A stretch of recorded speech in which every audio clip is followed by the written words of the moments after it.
Party captain Safdar से नाराज हो गई है। इस नाराजगी की वजह क्या है और कैप्टन सफदर साहब अब एहतियात करेंगे या नहीं करेंगे, ये हम आपको आज के वीलाग में बताएंगे। और इमरान खान साहब ने अपने कत्ल का दोबारा इल्ज़ाम लगा दिया। इमरान खान साहब बार बार अपने कत्ल का इल्ज़ाम क्यों लगा रहे हैं, ये भी हम आपको आज के वीलाग में बताएंगे। और अफवाज पाकिस्तान मुस्लिम लीग नून से नाराज़ हो रही है और पाकिस्तान मुस्लिम लीग नून इस नाराज़गी को कैसे देख रही है, ये भी हम आपको आज के वीलाग में बताएंगे। और इमरान खान साहब ऑक्सफोर्ड के चांसलर का इलेक्शन लड़ रहे हैं और इस पर पाकिस्तान तहरीक इंसाफ खुश बहुत ज़्यादा है। इतनी खुशी की क्या बात है, ये भी आपको इसी वीलाग में बताया जाएगा। और पाकिस्तान तहरीक इंसाफ की एक चीती ने पाकिस्तान मुस्लिम लीग नून के एक वर्कर को, बल्कि एक ओहदेदार को फेंटा लगा दिया और इस पर पाकिस्तान तहरीक इंसाफ का रद्द-ए-अमल क्या है, ये भी हम आपको आज के वीलाग में बताएंगे। और इसी तरह वीलाग के आखिर में आपका एक तासुर, आपका एक कमेंट, उसके ऊपर भी जवाब दिया जाएगा। लेकिन वीलाग की तरफ जाने से पहले मेरी आपसे रिक्वेस्ट है कि चैनल को सब्सक्राइब ज़रूर कीजिएगा और ये जो बेल आइकन है उसको ज़रूर प्रेस करें ताकि नोटिफिकेशन आपको मिलते रहें। और फ़र्क साहब का ख्याल ये है कि अगले 15 दिनों में इन्होंने 40,000 मज़ीद सब्सक्राइबर्स करने हैं। अब पता नहीं ये कैसे करेंगे, बहरहाल वीलाग देखिए। अस्सलाम वालेकुम नाजरीन, मैं हूं फ़ारूक अब्बास न्यूट्रल बाय जावेद चौधरी में। आपने चॉइस साहब से सुन लिया कि जी हमें सब्सक्राइबर चाहिए, मेरी इज़्ज़त आपने रखनी है, मैं कहता रहता हूं और चॉइस साहब बार बार मुझे कहते हैं अब ये करके दिखाओ, तो ये आपने अब करके दिखाना है। चलते हैं अपनी पहली स्टोरी की तरफ। हमारी पहली स्टोरी है जी कैप्टन सफदर साहब के हवाले से। कैप्टन सफदर साहब वैसे तो बज़ाहिर बड़ी एक पुरकशिश शख्सियत हैं, जब भी वो बात करते हैं तो उनकी बात के अंदर बड़ी दिलचस्पी के पहलू हमेशा रहते हैं। लेकिन वो जो बात करते हैं कभी कभार वो कुछ ऐसी हो जाती है कि जिससे उनकी पार्टी या कभी कभार मरीम नवाज़ या कभी कभार हुकूमत या बहुत से लोग नाराज़ हो जाते हैं। इस बार भी उन्होंने एक ऐसी बात कर दी है जिसने उनकी पूरी पार्टी को हिला के रख दिया, क्योंकि वो बात थी एक ऐसे इदारे के ख़िलाफ़ या ऐसे इदारे के बारे में जिसकी पूरी पाकिस्तान बहुत इज्जत करता है। सुनते हैं इस पूरी स्टोरी को कि हुआ क्या। अब कैप्टन सफदर साहब जो है ना, वो एक ऐसा मिसाइल है जो अनगाइडेड है। वो जब चलता है तो वो ये नहीं देखता कि वो आगे जा रहा है, ये पीछे जा रहा है, ये दाएं जा रहा है, ये बाएं जा रहा है। आप इनके माजी के बयानात निकाल के देखें तो आप हैरान ही रह जाएंगे कि वो बात कर जाते हैं जो बंदा सोच भी नहीं सकता। मसलन आप देखें, दाता दरबार पे खड़े होकर उन्होंने जो कुछ फरमा दिया था, फिर उन्होंने इलेक्शनों के दरमियान जो कुछ कह दिया, नहायत ही मासूमियत से वो कुछ ना कुछ कह जाते हैं, जिसके बाद फिर पार्टी परेशान हो जाती है कि अब हम क्या करेंगे।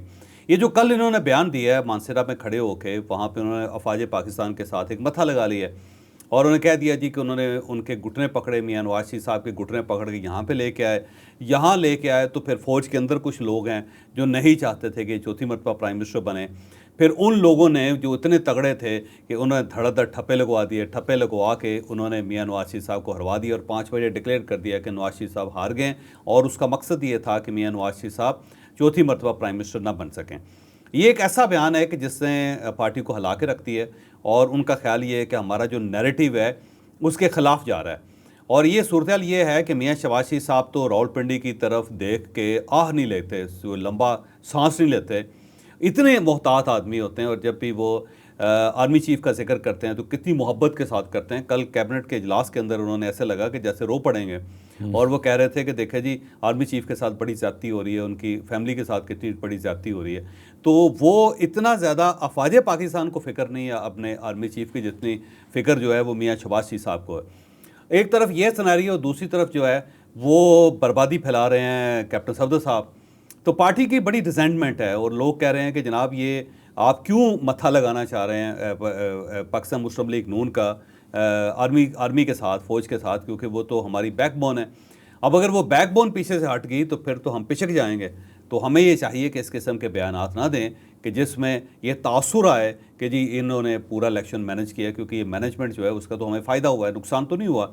आज मरीम नवाज़ साहबा पंजाब के अंदर बैठी हुई हैं, शहबाज शरीफ साहब वफाक के अंदर बैठे हुए हैं और पार्टी देखें, उनकी पोजीशन देखें तो पोजीशन तो बिल्कुल ही नहीं है। मेरा नहीं ख्याल कि इस पोजीशन के साथ ये कोई छोटी सी यूनियन भी चला सकते थे।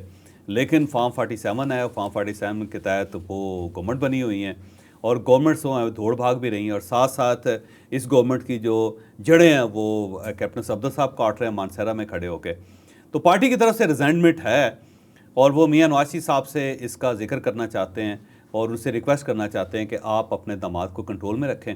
आप कैप्टन सफदर साहब को समझाएं कि वो जो मर्ज़ी कहें, लेकिन उन्होंने अफवाज पाकिस्तान के बारे में कोई बात नहीं करनी, क्योंकि अगर वो बात करते हैं तो फिर हमारे ऊपर मलबा आता है। तो पार्टी की तरफ से मियां नवाज शरीफ साहब को और मरीम नवाज साहबा से दरख्वास्त दोनों से की जाएगी कि आप कैप्टन सफदर साहब के लिए कोई रेड लाइन ड्रा करें कि उसके ऊपर वो पाँव न रख सकें।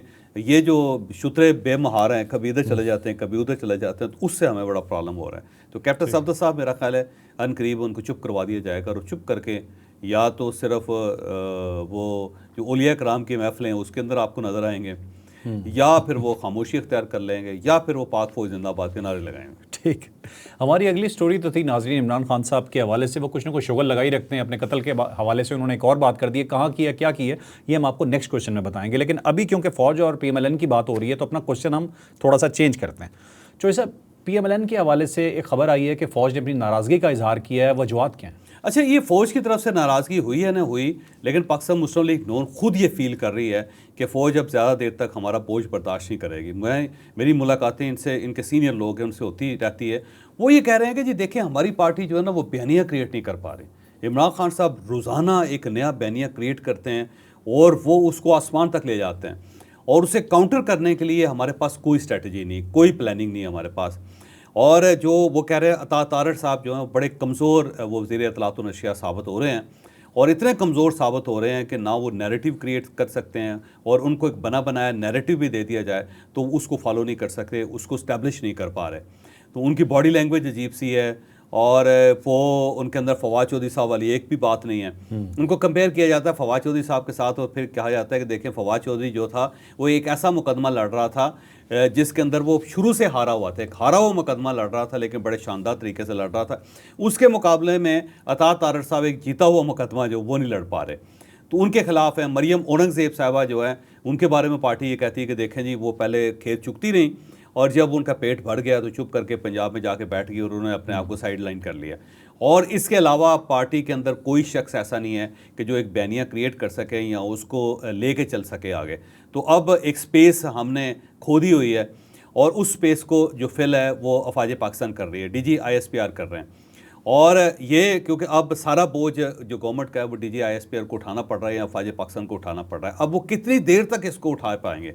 तो अल्टीमेटली ये ना हो कि वो एक नेशनल गवर्नमेंट बना के अपनी जान छुड़ा लें, और नेशनल गवर्नमेंट जब बनेगी तो उसमें पाकिस्तान तहरीक इंसाफ को भी जगह दे दी जाएगी। वो करेंगे कि सारी पार्टियों को इकट्ठा करें, एक गवर्नमेंट बनाएं, और गवर्नमेंट बना के ये सारा सिस्टम उनके मत्थे मारें और चुप करके साइड पे हो जाएं, तो उससे उनकी जान बख्श जाएगी और सारे मामलात से निकल जाएंगे वो। और पाकिस्तान मुस्लिम लीग नून का अपना ख्याल है कि ये बड़ी तेज़ी से उस तरफ जा रहे हैं, और फ़ौज जो है ना वो अब हमसे खुश नहीं है, क्योंकि ना हम इकॉनमी को बेहतर कर पा रहे हैं, ना हमारी गवर्नमेंट स्टेबल है, ना हम अपने इत्तेहादियों को राज़ी कर पा रहे हैं, ना हम इमरान खान का मक्कू उठा पा रहे हैं, ना इमरान खान को चुप करवा पा रहे हैं, ना हम सुप्रीम कोर्ट ऑफ पाकिस्तान को मैनेज कर पा रहे हैं, ना हम हाई कोर्ट्स को मैनेज कर पा रहे हैं, ना फिर ये जो एक बयानिया इमरान खान साहब दे रहे हैं उसको काउंटर कर पा रहे हैं। तो किसी जगह पे भी गवर्नमेंट जो है वो कामयाब होती हुई नज़र नहीं आ रही।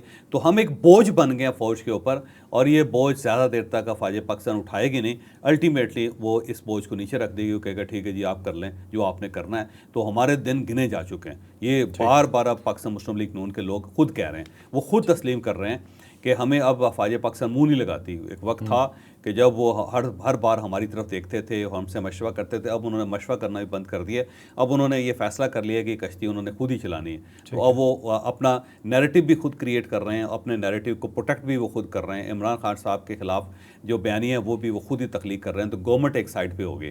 तो ये नून लीग की अपनी एक इनसिक्योरिटी है जो डेवलप होती हुई नज़र आ रही है। और ये याद रखें कि पुरानी पार्टी है, जब इसको कोई चीज़ इस टाइप की नज़र आती है तो अल्टीमेटली बाद में वैसी हो भी जाती है, क्योंकि उनको पता चल जाता है कि दीवार के ऊपर क्या लिखा जा रहा है। ठीक है, तो उनको नज़र आना शुरू हो जाता है। तो इनको नज़र आना शुरू हो गया है कि हमारे दाने मुक गए। चौधरी साहब का इन्होंने खुद हथियार डाल तो नहीं दिया, जान तो नहीं छुड़ाना चाह रहे? नहीं, हथियार कहाँ डालें? हथियार डालना तो बड़ा आसान काम है जी। आज ये कहेंगे जी हम नहीं बोझ उठा रहे तो चले जाएं, तो ये नहीं, बल्कि ये तो लटके हुए हैं इक़्तिदार के साथ, ये तो इक़्तिदार को छोड़ना नहीं चाह रहे। ठीक है, यानी आखिरी दिन तक आप देखिएगा कि मियां शहबाज शरीफ हैं या मरीम नवाज साहब हैं, आखिरी दिन तक वो हेलीकॉप्टर का झूठा लेते रहेंगे, नहीं छोड़ेंगे। नाज़रीन अपने अगले टॉपिक की तरफ चलते हैं। खान साहब ने फिर अपने कत्ल का इल्ज़ाम लगा दिया। उन्होंने एक ट्वीट किया उसके अंदर बताया अपनी पूरी डिटेल के कहाँ उन्हें मारने की कोशिश की गई, क्यों उन्हें मारने की कोशिश की गई, ऐसी बातें वो फिर अक्सर करते रहते हैं। लेकिन इस बार उन्होंने ये बात क्यों की है और वो किससे डराना या नुकसान पहुंचाना चाह रहे हैं, इसकी पूरी डिटेल जान। अब देखिए, एक लॉ ऑफ अट्रैक्शन है। लॉ ऑफ अट्रैक्शन ये होता है फ़र्क के हम जो कुछ सोचते हैं वो बाद में होना शुरू हो जाता है। वो कहते हैं कि दिमाग को जिस साइड पे लगाएंगे दिमाग वैसी रियलिटी क्रिएट कर लेगा। इमरान खान जो है ना बार बार ये कह रहे हैं कि जी मुझे कत्ल कर दिया जाएगा, जी मुझे मार दिया जाएगा, जी मुझे कत्ल करने की कोशिश की गई, जी मुझे मारने की कोशिश की गई, जी मुझे जहर देना मकसद था, जी मुझे गिरफ्तार करके इन्होंने गोली मार देनी थी वगैरह। इमरान खान साहब इतनी बार ये कह चुके हैं कि मुझे डर लगता है कि कहीं खुदा न खास्ता लॉ ऑफ अट्रैक्शन के तहत ऐसा हो ना जाए। तो इमरान खान साहब को चाहिए कि वो अच्छा अच्छा सोचें, पॉजिटिव सोचें। इतनी पॉजिटिव चीज़ें हैं।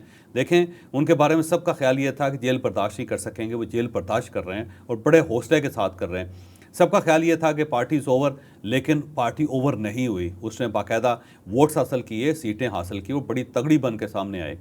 सबका ख्याल ये था कि इमरान खान साहब जो अकेले रह गए हैं, लेकिन इमरान खान साहब अकेले नहीं रहे, उनके साथ आवाम खड़ी है। तो इमरान खान साहब का बयानिया बिक रहा है, इमरान खान साहब की पार्टी तगड़ी हो रही है, इमरान खान साहब को सपोर्ट मिल रही है। तो जब इतनी पॉजिटिव चीज़ें हैं तो आप ये नेगेटिव चीज़ें क्यों सोचते हैं? तो इमरान खान साहब के मेरा ख्याल दिमाग के अंदर बैठ गई ये चीज़ कि मुझे ये कत्ल कर देंगे या मुझे कत्ल करने की कोशिशें की गई थी। उससे मेरा ख्याल है इमरान खान साहब को बाहर निकलना चाहिए। अब जो एक तवील उन्होंने एक ट्वीट की है जिसमें उन्होंने बताया कि 14 मार्च को भी ज़मान पार्क के ऊपर अटैक हुआ था, 2022 की बात है। फिर 18 मार्च को मुझे यहाँ जुडिशल कॉम्प्लेक्स के अंदर मारने की कोशिश की गई और उसके बाद अब फिर ये करना चाह रहे हैं। तो वो बार बार ये कह रहे हैं, तो मेरा नहीं ख्याल कि ये कुछ दुरुस्त है। इमरान खान साहब को चाहिए कि अपने माइंड को थोड़ा सा चेंज करें और नेगेटिव थाट्स को निकाल के उसके अंदर पॉजिटिव थाट्स बनें। वो क्यों नहीं सोचते कि हमारी पार्टी जो है करीब इलेक्शन होगा और उसमें वो 2/3 मेजॉरिटी लेके आएगी और उसके साथ हम पाकिस्तान के अंदर रिफॉर्म्स करेंगे। तो रिफॉर्म्स के ऊपर काम करें बजाय इसके कि वो अंदर बैठ के बयान करते रहें। अब ये जो बयान उनका आया है पाकिस्तान तहरीक इंसाफ की वेबसाइट के ऊपर और पाकिस्तान तहरीक इंसाफ के पेज के ऊपर, ये साबित करता है कि इमरान खान साहब के पास जेल के अंदर ऐसी फैसिलिटीज़ मौजूद हैं कि वो बाकायदा एक बयान भी डिक्टेट करवा सकते हैं या बयान लिख भी सकते हैं और फिर उसको ट्वीट भी कर सकते हैं। क्योंकि ये मेरा नहीं ख्याल कि किसी और ने ये तख्लीक किया होगा या उसने लगाया। ये इमरान खान साहब के अपने ख्यालात हैं। तो जब इमरान खान साहब के अपने ख्यालात हैं तो इसका मतलब उनको बड़ी सहूलतें हासिल हैं जेल के अंदर कि वहाँ बैठ के वो स्टेट के ख़िलाफ़ नैरेटिव भी दे सकते हैं और वो नैरेटिव बाकायदा चलता है, उसको रोका नहीं जाता। इमरान खान साहब तो मेरा ख्याल है लकी कैदी हैं इस लिहाज से कि जो चाहते हैं कर लेते हैं। मीडिया हफ्ते में 4 मरतबा उनसे मिलता है, उनके वकला उनसे मिलते हैं, फैमिली मिलती है, उनकी पार्टी मिलती है, इवन वो सेनेट के टिकटों का फ़ैसला कर लेते हैं, इवन वो मखसूस सीटों का फ़ैसला कर लेते हैं, इवन वो पटिशन्स का फ़ैसला कर लेते हैं और इवन वो जेल के अंदर बैठ के सुप्रीम कोर्ट ऑफ पाकिस्तान में अपना मुकदमा लड़ लेते हैं। तो इतनी ज़्यादा सहूलतें मेरा नहीं ख्याल कि पाकिस्तान में आज तक किसी कैदी को मिली हों। तो इमरान खान साहब को तो खुशियाँ मनानी चाहिए, शुक्र अदा करना चाहिए, बजाय इसके कि बार बार ये कहते रहें कि जी मुझे कत्ल कर दिया जाएगा, मुझे मार दिया जाएगा, जी मुझे मारने की कोशिश की गई, मुझे कत्ल करने की कोशिश की गई। ये मेरा नहीं ख्याल कि फिनामिना को दुरुस्त है। इसका नुकसान तो हो सकता है खान साहब को, इसका फ़ायदा कोई नहीं होगा। ठीक, हमारी अगली स्टोरी जो जुल्फी बुखारी साहब का आपने नाम सुना होगा। अगर कोई ऐसा बंदा है जो ओवरसीज़ पाकिस्तानीज़ में सही कंपेन कर रहा है जाके या पीटीआई को रिप्रेजेंट कर रहा है, इस चीज़ के दरकिनार के वो बात ठीक है या गलत है, चाहे आप उसे प्रोपोगंडा कह लें या कुछ भी कह लें, तो जुल्फी बुखारी साहब का नाम सबसे आगे आता है। ऑक्सफोर्ड यूनिवर्सिटी के हवाले से एक बहुत बड़ी खबर आई है जो है जुल्फी बुखारी साहब के थ्रू। इसकी पूरी डिटेल आपको बताएंगे जावेद चौइस साहब। अब जुल्फी बुखारी साहब का ये क्रेडिट जाता है जी कि इतनी बड़ी पार्टी थी, इतने ज़्यादा दोस्त थे इमरान खान साहब के, सब ने इमरान खान साहब से बड़े फ़ायदे उठाए, लेकिन जुल्फी बुखारी इस वक्त वाहिद आदमी है जो इमरान खान का साथ दे रहे हैं। अब देखें, जो ऐवान नुमाइंदगानी कांग्रेस है अमेरिका की, वहाँ जाके उन्होंने बाकायदा कंपेन करके इमरान खान साहब के लिए वहाँ से उन्होंने करारदाद पास करवाई और ठीक ठाक करारदाद पास हुई। इतनी ज़्यादा तादाद के अंदर आज तक करारदाद इवन इसराइल की हमायत में भी वहाँ पे नहीं की गई या फ़लस्तीन के लिए या किसी और मुल्क के लिए जो एक कैदी के लिए की गई है, उसका क्रेडिट है और ये इसका क्रेडिट जुल्फी बुखारी साहब को जाता है। फिर उन्होंने ब्रिटिश पार्लियामेंट के अंदर जाके 2 दिन पहले आप देखें कि बाकायदा वो वहाँ पे लोगों से मिले, MPs से मिले और वहाँ उन्होंने बाकायदा इमरान खान साहब का मुकदमा लड़ा उनके सामने, वहाँ से भी उन्होंने उनके हक़ में बयान लिया। फिर अब उन्होंने एक स्टोरी फ्लोट की कि जी वो इमरान खान साहब जेल के अंदर बैठ के ऑक्सफोर्ड के चांसलर का इलेक्शन लड़ रहे हैं और ये भी मेरा ख्याल है उनका कमाल है। तो जुल्फी बुखारी साहब को दाद देनी पड़ेगी कि उन्होंने सिर्फ चोरी नहीं खाई बल्कि वो उस चोरी को हलाल भी कर रहे हैं और इमरान खान साहब का इस वक्त डट के साथ दे रहे हैं। तो एक करैक्टर जो एक बंदे का है ना, उसे तस्लीम करना चाहिए। बिल्कुल। अब आ जाते हैं स्टोरी की तरफ। तो इमरान खान साहब और पाकिस्तान तहरीक इंसाफ का कमाल ये है कि ये एक छोटा सा पटाखा चला के उसको एटम बम बना देते हैं। वो ये कहते हैं जो हमने एटमी धमाका किया है ना, उसका इतना बड़ा अफेक्ट आया। तो अब आप देखें कि आप तो इलेक्शन किसी जगह पे भी लड़ सकते हैं। आप ये कह देंगे जी मैं जेल में बैठ के इंडिया का इलेक्शन लड़ूंगा, जेल में बैठ के मैं अमेरिकन इलेक्शन लड़ूंगा और ये पहला पाकिस्तानी होगा जो जेल में बैठ के अमेरिका के अंदर इलेक्शन लड़ेगा और प्रेसिडेंट बनेगा। ये कहने में क्या हर्ज है? या आप ये कह दें कि मैं पुतिन का मुकाबला कर रहा हूँ रशिया के अंदर, ये तो कोई इशू ही नहीं ना।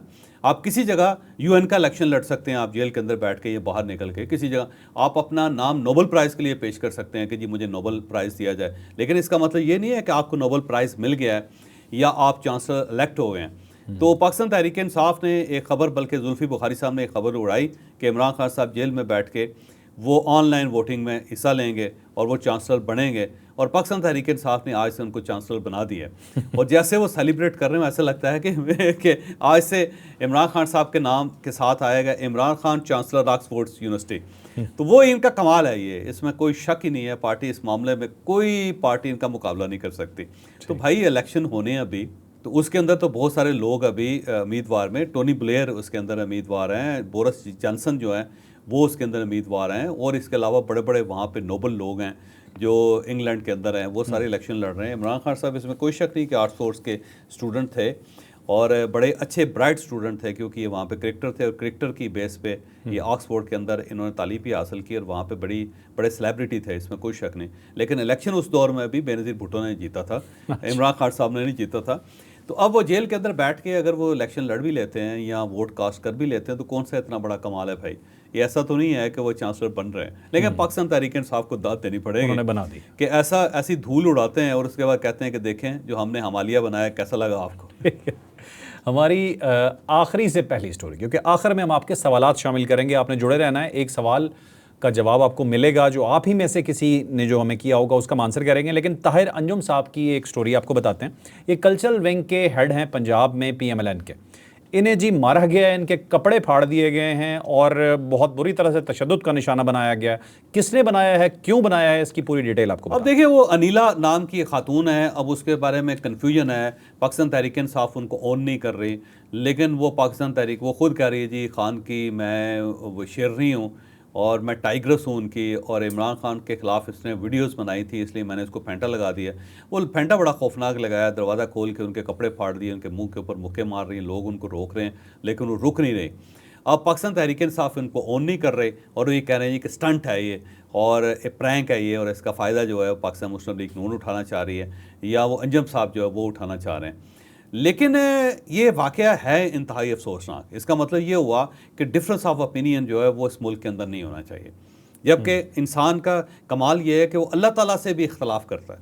तो एक हक़ जो खुदा आपको देता है और वो कहता है कि आप मेरे साथ भी इख्तलाफ कर सकते हैं, ये इस सोसाइटी के अंदर हमने उसको कत्ल कर दिया। हमने कहा कि नहीं, अगर आप हमारे ख़िलाफ़ हैं तो बस आपके पास जीने का कोई हक़ नहीं है। तो ये एक तसव्वुर था जो इमरान खान साहब पैदा करना चाहते थे और मेरा ख्याल है उनको मुबारकबाद पेश करनी चाहिए कि वो हो गया है पाकिस्तान के अंदर। साथ साथ वो ये कह रहे हैं जी कि हमने तो कभी तशद्दुद किया ही नहीं। ये जो ट्वीट है इमरान खान साहब की, उसके अंदर उन्होंने कहा जी 30 साल से इमरान खान साहब जो हैं वो सियासत के अंदर हैं, बल्कि उनका ये दावा है कि ये जो यूनिफॉर्म के अंदर लोग हैं उस वक्त पैदा नहीं हुए थे जब इमरान खान साहब ने पाकिस्तान को सपोर्ट करना या पाकिस्तान के लिए एजाज़ हासिल करने के उन्होंने सिलसिला शुरू किया था। लेकिन बहरहाल कोई जल्दी पैदा हो जाना कोई बहुत बड़ा कमाल नहीं है, या लेट पैदा होने वाले जो हैं वो कसूरवार नहीं है। पैदा तो इंसान किसी वक्त भी हो सकता है, कुदरत की उसका फ़ैसला है। लेकिन अब इमरान खान साहब एक साइड पे कहते हैं जी कि हम तो अदम जो तशद्दुद है उसके ऊपर बेस करते हैं, लेकिन साथ ही देखें उनकी टाइग्रस जो है वो ये कह रही है कि इसने खान के ख़िलाफ़ वीडियो बनाई थी। भाई आप लोग किस किस के ख़िलाफ़ वीडियो नहीं बना रहे? आपने मरीम नवाज़ साहबा के ऊपर कौन कौन सी कंपेन नहीं की? आज भी आप जिस नाम से उनको मुखातिब करते हैं खातून को, क्या उसे कोई बर्दाश्त कर सकता है? और आप उनके बच्चों तक की जो तारीख़ पैदाइश है उसको आपने खोलना शुरू कर दिया हुआ है और इस लेवल तक आप चले गए हुए हैं, और जो चलता जाता है उसको बाकायदा पाकिस्तान तहरीक इंसाफ सपोर्ट करती है। जो सनम जावेद साहिबा का जो इशू था, जो मरीम नवाज़ साहिबा के बारे में जो उन्होंने कहा और जो आज कह रही हैं, पार्टी पूरी सपोर्ट करती है उनको। तो ये एक अदम तशद्दुद है जिसका मुजाहरा आपने देख लिया। तो ये पाकिस्तान तहरीक इंसाफ का एक ख़ास ट्रेंड है जी, कि वो समझते हैं कि अगर आपने खान की हमायत नहीं की तो आप दुश्मन अजीम हैं और आपके ख़िलाफ़ ये सलूक होना चाहिए।